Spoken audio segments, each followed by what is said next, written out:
Semua murid, semua guru belajar bergerak. Semua murid, semua guru. Hai, selamat siang semua. Kembali lagi di channel YouTube dan Instagram dari Semua Murid dan Semua Guru. Hari ini di hari Jumat ini kita kembali lagi ke Ngobrol Publik Online, di mana kita udah kedatangan dua bintang tamu yang ada di sini. Ada Mas Syegario dan juga ada Mbak Nucha dari Parental. Hai, halo selamat siang Bapak dan Ibu semua yang Bapak dan Ibu ada di mana-mana, mungkin ada dari rumah, mungkin ada yang di kantor lagi ngintip-ngintip colongan nonton, atau mungkin yang lagi di jalan. Selamat siang. Nah, hari ini kita ada topik bahasan yang gak kalah seru dengan yang kemarin-kemarin. Di sesi pertama di hari Jumat ini kita akan ngobrolin tentang peran ayah dalam pengasuhan. Nah loh, siapa yang udah familiar nih para calon bapak atau para bapak-bapak mungkin tentang mengasuh anaknya. Karena sejujurnya ya, kalau boleh curhat dikit, dulu inget banget pas masih sekolah nih, aku sering banget dapat pelajaran bahasa Indonesia, di mana di situ tuh dituliskan kalau bapak bekerja sementara ibu di rumah memasak, lalu anak sekolah. Itu sering banget udah ke doktrin sampai gede. Aku taunya oh ya udah kalau gitu bapak-bapak yang kerja, ibu di rumah, lalu ya udah anak tugasnya adalah sekolah. Nah yang bikin penasaran, sebenarnya masih relevan gak sih kayak narasi-narasi kayak gitu tuh di zaman sekarang ini? Oke, kalau menurut aku zaman sekarang udah beda banget. Mungkin itu generasi baby boomers ya, mungkin orang tua kita nggak sih? Yang bikin bukunya ya, aku bukan baby boomers. Iya, mungkin kalau Mbak Yasin justru milenial kali ini, ya nggak sih? Milenial tahun terakhir. Iya kan, tahun terakhir. Sementara ilmu-ilmu kayak gitu sebenarnya relevan di zaman baby boomers, yaitu kelahiran mungkin ayah dan ibu kita yang kelahiran 1946 sampai 1964 itu baby boomers. Kalau kita kan millennials nih kelahiran 80-an ya kan. Nah biasanya yang udah tua ini orang tua kita memang dulu gaya parentingnya adalah ayah bekerja mencari nafkah tugasnya dan ibunya di rumah mengurus anak gitu, dan anak itu tugasnya ya memang sekolah gitu.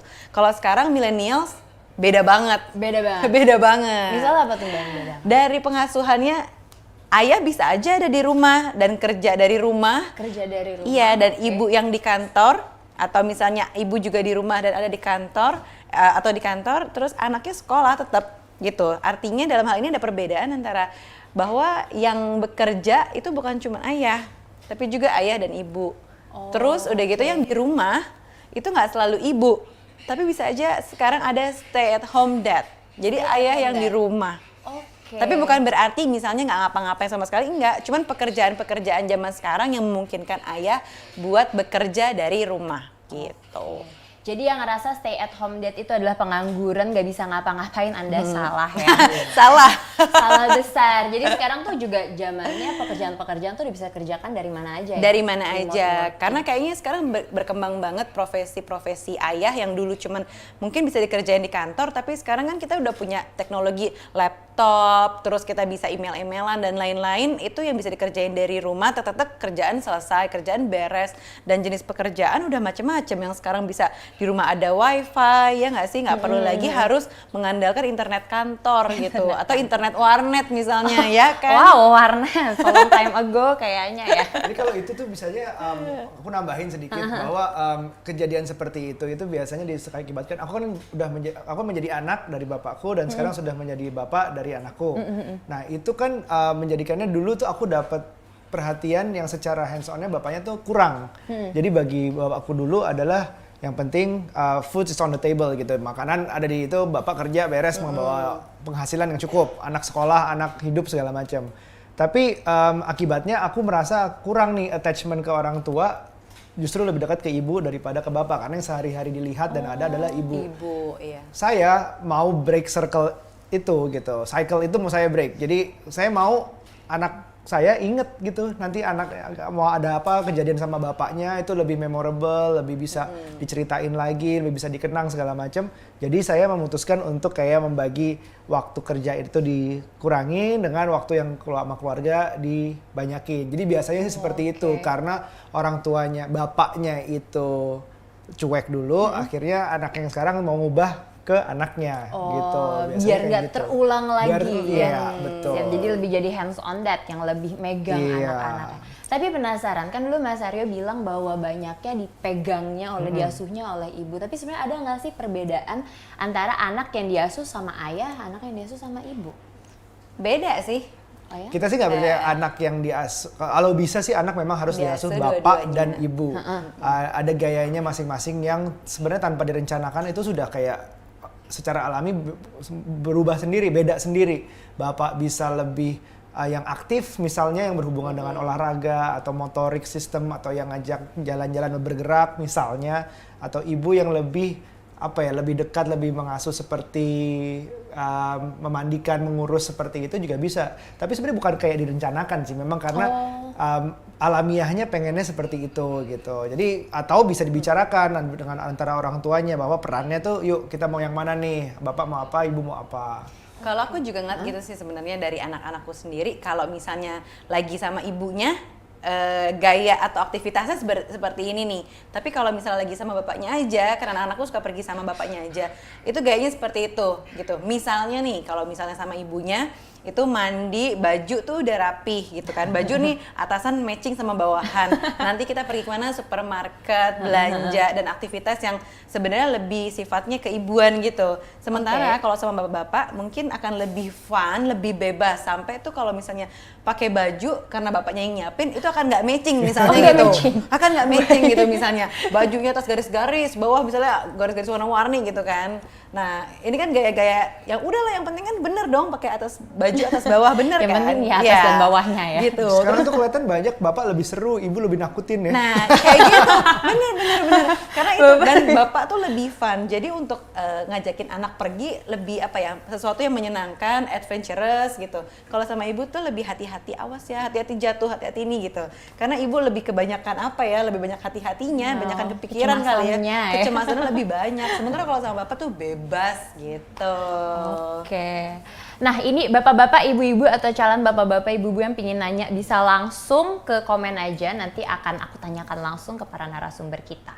Balik lagi, jadi sebenarnya itu nggak ada peran yang saklek ya antara bapak harus kayak apa, ibu harus kayak gimana, tapi intinya adalah komunikasi aja ya antara keduanya bagi peran. Awalnya biasanya namanya sekolah parenting itu sebenarnya nggak ada sekolahnya kan yang kita tahu kan. Sama kayak ya udah kadang-kadang kita belajar sambil melakukan gitu, learning by doing.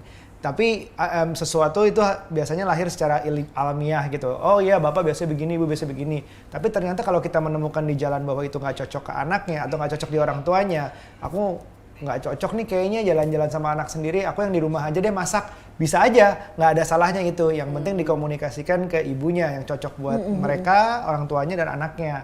Ya kalau emang ada sekolahnya pun nggak akan pernah bisa cocok ke satu orang tua sih, karena setiap orang tua gayanya beda, anaknya lahirnya beda gitu. Oke, jadi emang menyesuaikan sama orangnya sendiri seperti apa. Iya. Tapi penasaran, Mbak Nucha kan dari Parent Talk tiap hari sering dengerin curhatan ibu-ibu tentunya, Iya. atau calon ibu. Calon ibu. Ada nggak sih kayak curhatan-curhatan yang biasa ditanyakan tentang kayak peran pengasuhan ini? Biasa curhatnya apa aja sih? Nah, ada. Jadi Parent Talk atau @parenttalk.id ini sebenarnya adalah digital platform untuk parenting, terutama untuk millennial parents ya, kayak kita gini ya, yang kelahiran 80-an, yang punya anaknya baru 1-2 anak, atau yang umur anaknya tuh biasanya 0 sampai 3 tahun lah gitu. Jadi benar-benar early stages banget. Nah, curhatan yang paling sering sebenarnya adalah tentang peran ayah. Salah satu ini, gimana sih caranya supaya ayah itu mau terlibat ke pengasuhan. Walaupun namanya Parent Talk tuh sebenarnya kan kita Parent Talk, parent ya, bukan cuma ibu doang, bukan cuma bapak doang gitu. Karena kita tahu kalau misalnya mengutip kata-kata ayah ASI, bikinnya berdua, ngurusnya berdua. Nah, makanya namanya Parent Talk, karena kita pengennya mengusung parentnya dua-duanya gitu. Karena tugas pengasuhan ini adalah tugas dua-duanya. Nah, dari situ curhatannya adalah gimana sih caranya biar ayah ini mau ikutan terlibat ngurus anak. Karena zaman dulu kan nggak seperti itu gitu kan. Kayak sekarang kita lihat bapak itu level kegantengannya akan lebih meningkat kalau menggendong anaknya, ya kan? Nah, terserah, silakan. Jadi tiba-tiba lebih ganteng ya, cowok-cowok tuh nggak kayak apalagi sekarang di mall ya kan, Wow, banyak banget pakai papa-papa. gendongan, iya gendong anak-anaknya gitu. Misal dorong stroller atau misalnya lagi ngedate sama anaknya, nyuapin anaknya kayak gitu-gitu, itu hal yang sebenarnya dulu mungkin nggak kelihatan seksi. ya apaan sih kok bapak mau-mauan sih kayak gitu kan. Kalau sekarang justru enggak gitu, beda banget gitu justru. Nah sekarang problemnya adalah gimana caranya ngajak si bapak-bapak, kan nggak mungkin semuanya mau terlibat nih. Nah kebetulan ke bapak-bapak yang nggak mau terlibat ini gimana sih caranya ngajak mereka biar mau terlibat tanpa harus nyuruh, ayo dong bantuin aku dong gitu. Masa kamu nggak bantuin, bapak-bapak lain tuh bantuin, kan nggak enak ya. Bapak-bapak pasti nggak mau tuh dicolek kayak gitu. di compare gitu ya. Di compare kayak gitu. Nah caranya sebenarnya banyak banget. Kalau secara pribadi berdua pasti kita kan lebih banyak ngobrol, tapi lebih ke, kalau aku dengar mengutip juga Mbak Ella selalu bilang pakai iMessage. Aku inginnya aku inginnya anak-anak tuh diasuh berdua. Aku kurang merasa nyaman kalau aku sendirian doang nih yang gendong anak, karena aku udah capek seharian kayak gitu. Jadi banyak banget kita belajar justru dari kelas-kelas parenting seperti itu. Aku coba disampaikan pengennya seperti apa. Sama ya mungkin pura-pura tidur aja. Gimana? Misalnya nih bapaknya pulang kerja ya kan, tahu nih anaknya lagi main, oke deh kita pura-pura tidur gitu kan. Pasti kan bapaknya mau dong main. Jadi mau nggak mau main ya, diajak main, betul. Atau ibunya lagi sibuk di dapur gitu kan, bentar aku lagi masak gitu, padahal Lagi main biar handphone di dapur. ada lagi main handphone gitu Lagi kan. nge-story ya? Iya lagi story, padahal biar bapaknya setidaknya main sama anak. Aku nambahin, sebenarnya kan hidup tuh berubah banget sejak punya anak. Banyak banget perubahan yang dirasakan dari ibu, apalagi dari bapak juga kerasa banget. Biasanya yang terutama misalnya dari segi financial, harus bagi lagi, harus siapin duit segala macam buat anaknya. Terus dari segi misalnya waktu itu udah pasti kebagi, entah itu untuk kerja lebih keras demi dapat duit lebih banyak, atau ngurus anak itu waktunya kebagi. Yang kurang apa sih yang bisa dikorbankan? Me time. Waktu buat bapaknya sendiri. Ya biasanya yang suka main bola bebas, biasanya suka jalan-jalan sama temennya bebas, ke bengkel lah, main game lah, segala macam tuh biasa bebas. Begitu ada anak tuh berubah. Nah sekarang itu dikompromikan aja ke istri. Misalnya aku masih mau nih me time aku, gimana nih, aku pengen main bola 2 jam setiap hari Minggu gitu. Ya udah, itu nggak diganggu sama sekali, dibolehkan.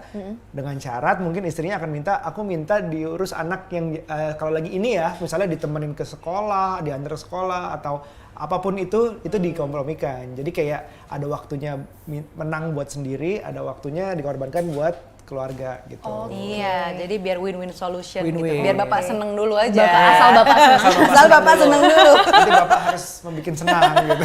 Oke, jadi tadi Mas Aryo juga cerita ke kita bahwa ternyata ada bedanya ya antara before dan after kids. Bahwa ternyata nggak selamanya mesti waktu untuk keluarga semua, karena kita tuh butuh waktu untuk kerja juga dan juga waktu untuk sendiri. Dan itu sebenarnya bisa kok minta asalkan ada komunikasinya. Dan aku tadi senang sih sama yang Mbak Nucha bilang bahwa cara komunikasinya adalah dengan iMessage itu ya. Jadi daripada bilang kayak kamu tuh nggak pernah ngurus anak, kamu nggak pernah bantuin. Kamu nih main mulu, kamu nih main game terus ya kan. Jadi mendingan pakai aku. Iya. Aku ngerasa lebih senang kalau kamu bantu kayak gitu. Iya, kayak gitu. Ada satu lagi waktu yang berubah di saat punya anak. Jadi adalah waktu bersama istri saja. Oke. Nah itu udah pasti berkurang banget ya. Udah namanya bener, mau ngobrol berdua aja pasti ngobrol di sekitar ada anak. Entah itu anaknya nggak boleh tahu artinya, atau anaknya minta perhatian ngobrolnya sama dia gitu. Jadi kan susah ngobrol sama istri aja susah. Terus apalagi yang co-sleeping ya, yang tidurnya bareng sama itu udah susah deh. Nah saat mengomunikasikan iMessage-nya tadi, kalau bisa di saat date night. Jadi kayak janjiin waktu, dikomitmenkan waktu jam segini hari ini, seminggu sekali atau 2 minggu sekali. Itu harus berdua aja sama istrinya. Harus pacaran ceritanya. Harus pacaran. Karena begitu punya anak kan berubah banget nih dunia kita ya. Fokus tuh paling cuma anak terus. Anak nyusu, anak ganti popok, anak mandi, anak sakit, anak vaksin, semua tentang anak. Itu ibu-ibu tuh. Anak berat badan anak, aduh turun lagi berat badan anak jadi lagi pusing. Pokoknya ibu tuh seorang ibu pasti mikirinnya anak terus, lupa bahwa punya pasangan gitu. Punya pacar seumur hidup ini. Iya, padahal tuh yang misalnya kita pengen ya bapak ini terlibat, paling nggak kasih waktu untuk kita berdua aja kayak dulu gitu. Karena kalau udah ada anak beda cerita. Tentunya nanti pas pacaran udah sempet date night ngomonginnya anak lagi. Iya sih. Tapi nggak apa-apa, sih penting anak berdua lagi. aja ya. Oke, jadi ada waktu sendiri, waktu berdua, sama waktu keluarga, dan waktu kerja juga. Wow, banyak juga ya. Nah, terus penasaran dari Mas Aryo, kan tadi katanya beda banget nih waktu sebelum punya anak dan sudah. setelah punya anak. Pernah nggak sih dulu waktu sebelum punya anak kayak agak ngerasa ketakutan, deg-degan akan menjadi seorang ayah? Itu sering sih, sering banget dulu di awal. Karena kan kita juga proses punya anaknya itu makan waktu. Kita kan trying to conceive itu ada sekitar 3,5 tahun ya, 3 Iya, tahun, 3 3,5 tahun. Nah itu mungkin salah satu dari mindsetku yang mungkin saat itu juga bisa jadi belum siap. Karena dulu sih ketakutan terbesar adalah tidak mampu membiayai hidup anak. Nah itu ada tuh, karena ya paradigma tadi, stigma tadi udah ditaruh bahwa bapak itu bekerja, ibu memasak di rumah, mungkin ketanam terlalu dalam kali di kepala. Akibatnya, wah ini beban gue gimana nih untuk biayain dia sampai kuliah, terus harga sekolah mahal banget yang... Ya kalau dia beasiswa, tapi kan kita nggak bisa targetin beasiswa ya, kita targetinnya full payment dulu, nanti kalau beasiswa baru bonus buat orang tua yang jalan-jalan. Tapi itu sempat lama ada di situ sih, jadi cuman aku juga selalu mengingat bahwa parenting itu nggak ada sekolahnya dan nggak akan pernah 100% siap. Jadi balik lagi ke yang waktu menikah juga gitu, sebenarnya menikah tuh juga nggak pernah 100% siap sih. Jadi ada kayak, oh ya mostly lah, at least lebih dari 50% siap gitu. Sisanya ya dijalanin dan harus kebetulan menemukan pasangan yang cocok ya akhirnya belajarnya bareng gitu. Sampai sekarang juga nggak bisa dibilang udah ahli sih atau Udah ahli ya. Belum bisa sih. Baru ditesnya berapa tahun anaknya? Iya, baru 3 tahun. Tapi penasaran, kalau gitu, kalau katanya parenting nggak ada sekolahnya, Iya. terus pada belajarnya dari mana? Nah, enaknya sekarang Ya. sebenarnya karena teknologi ini udah canggih banget. Kalau dulu kan nggak ada sama sekali manual booknya. Sekarang sih sebenarnya kalau topik-topik tertentu itu masih ada buku-bukunya. Misalnya tentang ASI, misalnya tentang pendidikan anak, tentang memilih sekolah, kayak gitu-gitu udah ada bukunya kan. Sekarang ditambah lagi udah banyak platform parenting, akun-akun parenting yang di sosial media banyak banget, jadi tinggal follow aja, bisa diikutin mana yang sesuai, mana yang srek gitu, dan tinggal ya unfollow kalau misalnya ada akun-akun parenting yang nggak sesuai dengan kita misalnya gitu. Jadi sekarang enak banget sih. Lucu banget sih kalau orang tua kita baby boomers mungkin dulu banyak pendidikannya dari turun temurun, dari orang tuanya lagi, dari orang tuanya lagi, dari orang tuanya lagi, di mana itu ada yang sebenarnya Warisan lah ceritanya itu warisan. ya. Ada yang sebenarnya mitos, belum tentu medical juga. Sekarang tuh udah banyak yang lebih ngasih informasi secara jelas gitu, medical apa, terus risetnya, buktinya apa gitu segala macam. Jadi ya bukan berarti untuk mematahkan 100% apa yang dibilang orang tua, tapi kayak masih bisa ditimbang-timbang lagi mana yang terbaik untuk anak kita. Oke, karena beda cara kita dengan orang tua juga yang nggak mesti tumplek sama. Ada pertanyaan dari salah satu audiens kita di siang ini, dari Fatah. Dia nanya, ini gimana sih cara atur waktu untuk anak kalau misalnya kedua orang tuanya bekerja, ayah bekerja, ibu juga bekerja. Atur waktunya kayak gimana? Nah, atur waktunya gimana? Susah ya, susah. Kita sama-sama bekerja orang tuanya, walaupun kadang-kadang kita masih bisa fleksibel di antara 5 hari dalam seminggu itu masih bisa 1 hari mungkin kerjanya dari rumah. Kita masih bisa fleksibel di pekerjaan kita itu. Tapi misalnya kalau misalnya kita bisa bikin support system yang kuat sebenarnya. Support system itu penting banget. Support system itu bisa dibagi ada yang secara emosional dan ada yang secara praktikal. Kalau emosional tuh misalnya aku ada masalah atau butuh sesuatu, yang paling mengerti aku mungkin saat ini adalah istriku gitu. Itu yang bersifat emosional. Tapi nggak praktikal, artinya nggak selalu dia ngerti masalahnya apa. Misalnya ngomong, ada masalah di kantor. Wah, cerita ke istriku belakangan aja deh kalau masalahnya udah beres mungkin atau gimana. Karena dia nggak akan membantu memecahkan masalah. Tapi support system praktikal tuh penting, misalnya kalau ya ada orang di rumah salah satunya. Ada mbak atau pengurus di rumah anak. Terus support system dalam bentuk orang tua atau mertua itu juga bisa bantu mengurus anak. Akibatnya kita bisa bekerja dan membagi waktu itu. Nah, kalau di saat kita ada waktu sama anak, kalau bisa itu 100%. Artinya undivided attention lah. Bener-bener di saat itu buat anak ya buat anak gitu. Biasanya yang lebih masuk itu akan lebih diingat sama anak gitu daripada ya mungkin di seharian di rumah tapi nggak pernah merhatiin anaknya sambil ngapain, itu lebih efektif yang cuma berapa jam sama anak tapi bener-bener buat Bener-bener. anaknya. Jadi bukan tentang kuantitas doang, tapi Yes. kualitasnya juga ya. Betul. Gimana. Dan tadi peran support system itu, dan kita harus bisa identify berarti mana support system yang pas secara emosional ataupun praktikal. Oke. Nah, terus Mas Aryo pasti dikelilingi juga dengan bapak-bapak yang udah jadi ayah ataupun calon-calon ayah. Sebenarnya kayak ketakutan bapak-bapak tuh apa aja sih, Mas? Tentang ngasuh anak. Ketakutan bapak dari anak perempuan jelas ya. Sama calon laki-laki di luar sana itu semua. Apakah ayah saya juga sama? Ketakutannya sebenarnya sih anaknya bakal jadi apa itu sih utamanya. Makanya peran kita bapak dari sekarang sampai besar itu penting banget kan. Aku juga punya beberapa bapak yang sudah cukup lebih dewasa, lebih tua umurnya juga, yang anak-anaknya udah SMP, SMA gitu. Dia sampai nemenin anaknya nonton konser Korea gitu misalnya. Wow. Karena tapi anaknya seneng, anaknya bukan kayak risih diintilin bapaknya gitu, tapi memang dia pengen ditemenin bapaknya, dan itu menarik banget. Berarti kan level of trust dari anaknya ke bapaknya itu udah comfortable banget. Itu yang dari tahap awal sampai sekarang. Saya belum sampai ya ke situ ya, anaknya belum sampai Belum sampai nonton saya. Korea ya. Mungkin zamannya nanti bukan Korea lagi kali ya, nggak tahu deh. Tapi berarti parenting berarti harus konsisten terus dan intensif dari awal sampai dia gede gitu, sehingga anaknya tuh nyaman. Kayak hal-hal seperti kita pun juga ketakutan kalau misalnya anak tahu sesuatu yang nggak benar tapi dari orang lain. Lebih baik tahu dari orang tuanya sendiri misalnya. Dan itu level of trust-nya itu harus kayak dibangun banget. Dapetinnya beda-beda caranya sama anak masing-masing gitu. Oh ya, jadi penting banget untuk membangun si trust-nya tadi ya, dengan orang tua dengan si anak, dan itu kerjaan yang harus dilakukan terus-menerus ya, Betul. lifetime ya. Iya terus. Oke, ngomongin tentang tadi parenting, ada pertanyaan juga dari Sari. Jadi Sari ini dengan pasangan sudah sepakat untuk co-parenting. Oke.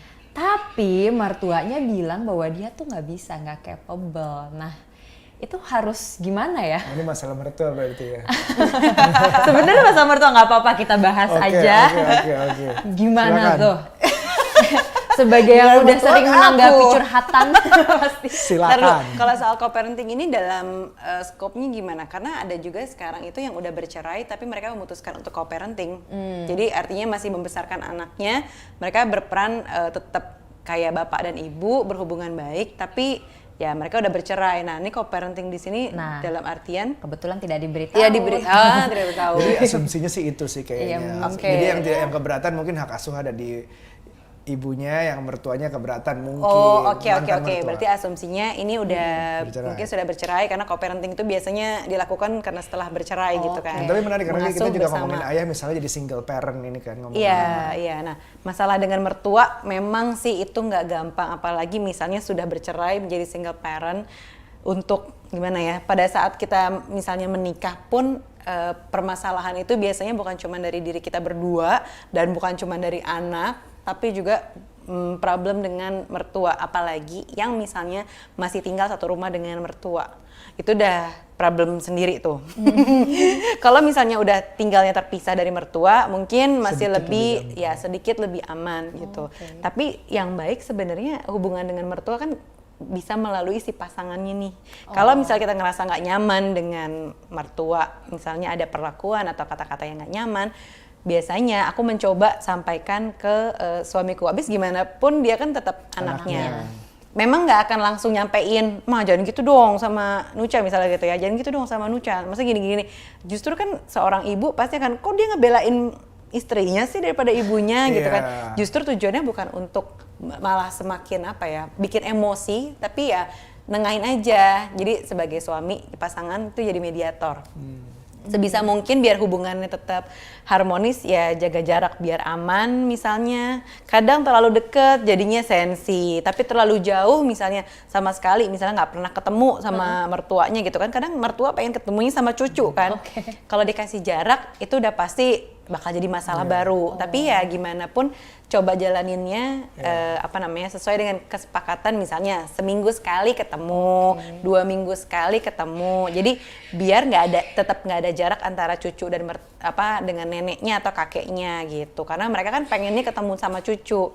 Terus hubungan kita sebagai menantu sama mertua, kalau ada masalah atau hal yang nggak enak, mendingan disampaikan ke pasangan nih, si suami ini. Dan suami juga sebaiknya sih ikut menjadi penengah atau mendengarkan, bukan malah jadinya ngomporin atau justru marahin istrinya misalnya, atau justru jangan memihak ya. Iya, enaknya sih ya tetap berpihaknya biasanya pada istri ya, iya nggak sih? Nggak ya? Ini live ya Bapak Ibu. Tonton gak nih Mas? Dan sebelum memecahkan masalah orang tua atau mertua ini, jadi harus dipikirkan bahwa pertama misalnya bapaknya istriku gitu ya, dia kan akan menganggap ini putrinya satu-satunya yang selalu sangat disayang, terus diambil orang lain. Sama halnya seperti misalnya ibu dari aku gitu, tapi pasti ngelihatnya juga bahwa ini yang aku urus segala macam, kedekatan itu tuh kuat banget, terus harus di break. Itu kan juga suatu yang harus dimengerti juga. Jadi kalau misalnya nanti kalau bisa sih tetap dengan pikiran jangan membenci segitunya sama mertua, jangan segitu against-nya, karena ujung-ujungnya aku sih ngelihatnya istriku tuh bisa jadi mertuaku nantinya, ngerti nggak? Dalam Semakin hal dia tua. sifat-sifatnya juga akan sama juga. Lo 20 tahun lagi ke depan akan ngeliat dia melakukan hal yang sama yang kayak mertua lakukan sekarang, karena ada bibit-bibitnya bisa jadi gitu. Jadi biar tetap rasional juga gitu mikirnya. Banyak banget soalnya curhatan soal mertua itu yang menjadi apa ya? Kita cuma takutnya kayak 20 tahun lagi, 30 tahun lagi, sama aja nih gitu. Gue udah marah-marah dulu, tapi gue dapet yang sama gitu, bisa jadi. Intinya lagi communication. Iya, betul. Terus aku mau nanya juga, jadi tadi kan dari semua yang udah kita bahas itu tuh sebenarnya ada nggak sih kayak pesan-pesan nih untuk bapak-bapak di luar sana yang akan jadi seorang ayah ataupun baru aja menjadi ayah, kayak mungkin nggak sih akan ada bumbu-bumbu atau kata-kata suara-suara sumbang dari pinggir tentang kayak peran ayah dalam mengasuh anak, ada nggak sih Mas sebenarnya? Gini, kalau aku ada satu hal yang aku merasakan di saat akhirnya punya anak. Kemampuan diri sendiri untuk mencintai sesuatu lebih dari mencintai apapun. Jadi begitu anak keluar, wow, itu suatu pengalaman yang luar biasa banget sih. Jadi boleh dibilang ini jadi hal atau orang yang paling gue cintai di dunia gitu. Tapi sebenarnya itu juga bisa damaging, bisa merusak juga sebenarnya. Cinta yang berlebihan ke anak itu juga merusak cinta ke diri sendiri pertama, dan cinta ke pasangan gitu. Sebenarnya masih ada hal-hal yang juga harus diberbagikan gitu. Jadi it's a wonderful feeling, it's a wonderful journey. Cuman dengan responsible yang harus terukur juga. Kalau aku sih pesannya gitu, bahwa overall it's good. Aku mensyukuri banget. Tapi tanggung jawabnya berat. Oh, wow. Deep. Oh, deep. Jadi sebenarnya ya kalau cinta pun jangan berlebihan ya, secukupnya saja. Karena it's so easy to love your kid gitu. Oke. Gampang banget, sebenarnya lebih gampang daripada mencintai pasangan sendiri. Karena darah daging gitu loh, itu lebih kayak gitu. Lebih kayak, wah ini udah bisa tiba-tiba saat ngelihat, dulu gue juga gini nih, sifatnya gini nih anak nih, lucu banget, itu attachment-nya kuat banget sih. Oke. Wow, menarik sekali. Kalau dari Mbak Nucha mungkin ada... Oke, terakhir pesanku mungkin buat para ibu di luar sana yang pengen pasangannya itu menjadi ayah yang involved untuk mengurus anak. Pertama, sampaikan secara baik-baik tanpa menyuruh, karena laki-laki tuh pasti tersinggung kalau misalnya semakin kita suruh-suruh pasti semakin kabur. Jadi justru komunikasikan dengan baik, kemudian berikan me time-nya si ayah. Misalnya emang pengennya main game dulu, tapi selalu ada waktu-waktunya, disepakati. Kemudian yang ketiga, ajak baik-baik ke misalnya acara-acara parenting, atau misalnya mention di akun-akun atau postingan yang melibatkan ayah dan ibu kontennya. Dan jangan lupa untuk pacaran berdua. Pacaran berdua. Oke, nah gak kerasa banget udah berapa 20 menit kita ngobrol-ngobrol barengan Mas Aryo dan Mbak Nucha. Menarik banget, aku sebagai yang baru nikah juga dapat banyak insight. Dan intinya adalah menjadi orang tua tuh nggak mudah ya. Iya. Tapi sekarang tuh dengan informasi makin ada di mana-mana, sebenarnya kita bisa dapat banyak banget cara-cara persiapan jadi parenting, terutama para ayah nih yang dulu dapat stigma bahwa ya udah ayah tuh hanya mencari nafkah tapi nggak ngurus anak. Sekarang udah beda zamannya. Nah, jadi intinya adalah dari semuanya adalah berkomunikasi antar pasangan dan juga kita harus bisa nih punya waktu selain untuk keluarga, untuk kerja dan juga untuk diri kita sendiri. Tetap cintai diri sendiri juga. Oke, makasih banget Mas Aryo, Mbak Nucha atas waktunya, atas Parent Talk juga. Nah, teman-teman jangan lupa nanti di jam 4:30 kita akan ada sesi ngobrol publik online lagi. Kita akan bahas kalau anak mau jadi YouTuber kita bolehin nggak ya? Dan buat kamu-kamu semua yang nanti pingin barengan sama semua murid, semua guru, kalau kamu peduli dengan pendidikan, kamu bisa mulai donasi untuk semua murid, semua guru di kitabisa.com/kerja barengan. Dan jangan lupa di tanggal 2 Mei kita akan ada Hari Pendidikan Nasional di Kemendikbud dan kamu semua diundang untuk hadir karena kita bakal seru-seruan bahwa pendidikan itu harus jadi sebuah pesta, bukan suatu momok yang menyebalkan. Dan akhir kata, terima kasih untuk semua yang udah nonton sesi hari ini dan jangan lupa kita bertemu lagi di jam 4:30 sore nanti. Dadah! Kita bisa bersama mengubah dunia. Percaya pada diri.